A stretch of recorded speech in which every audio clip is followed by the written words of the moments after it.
Perubahan itu dimulai dengan menemukan dan melakukan kebiasaan baru yang nilainya sepadan dengan kebiasaan lama.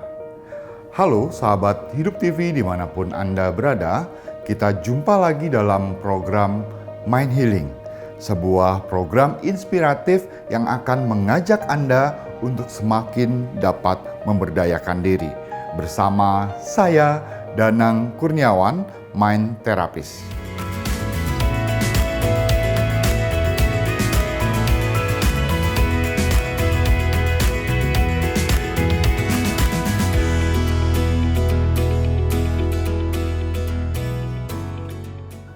Dalam kesempatan kali ini kita akan berbicara tentang dua pilihan langkah sederhana untuk mengubah kebiasaan buruk. Sahabat Hidup TV, ada seseorang, sebut saja namanya Anto. Dia memiliki kebiasaan merokok yang dilakukannya sejak dia masih SMA sampai dia menikah. Dan baru berhenti ketika istrinya melahirkan anak pertama mereka. Ketika Anto ditanya, kenapa dia bisa dengan mudah menghentikan kebiasaannya itu? Jawabannya sederhana banget. Dia bilang begini, gua gak makan, gak ngerokok, tidak apa-apa. Yang penting anak bisa minum susu. Sederhana bukan? Nah, manusia itu makhluk kebiasaan. Dan kebiasaan ini melekat dalam kehidupan sehari-hari. Kenapa? Karena ada intensi positif dari kebiasaan tersebut, entah baik atau buruk. Lalu, bagaimana kita dapat menghentikan kebiasaan buruk tersebut seperti yang Anto lakukan? Nah, teman-teman sahabat Hidup TV, tahu nggak sih? Sebenarnya ada dua langkah mudah yang bisa kita lakukan untuk mengubah kebiasaan buruk ini.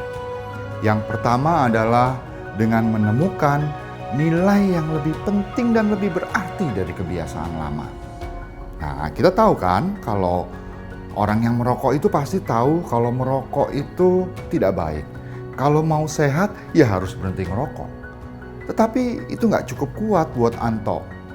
Dan alasan kesejahteraan dan kebahagiaan anaklah yang akhirnya dapat menghentikan kebiasaannya merokok. Cara yang kedua adalah dengan menemukan intensi yang positif dari kebiasaan buruk tersebut. Kita tahu ada orang yang merokok karena aromanya bisa membuat rileks. Ada juga orang yang merokok karena dengan merokok dia merasa seperti dapat teman mikir yang bisa mempercepat proses kreatifnya dalam berpikir. Nah, bagaimana cara mengatasi itu? Kita cari kebiasaan lain yang juga sepadan atau hal lain yang bisa memunculkan intensi hal yang sama. Jika aromaterapi bisa membuat rileks, itu bisa digunakan.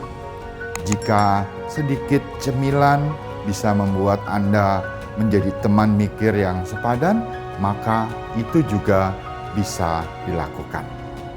Nah, sahabat Hidup TV, kedua langkah tadi yang telah saya sampaikan dapat Anda terapkan untuk bisa mengubah kebiasaan buruk yang melekat dalam diri Anda.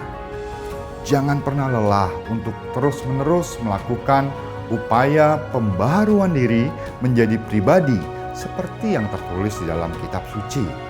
Karena engkau telah menanggalkan manusia lama serta kelakuannya dan menjadi manusia baru yang terus-menerus melakukan pembaharuan diri guna mendapatkan pengetahuan yang benar seperti gambaran kaliknya. Kolose 3 ayat 9 sampai 10. Sahabat Hidup TV, mari kita mulai membuat daftar kebiasaan buruk dan menemukan langkah yang tepat untuk mengubahnya menjadi kebiasaan yang lebih baik. Selamat mencoba. Sampai jumpa dalam kesempatan selanjutnya. Salam inspirasi.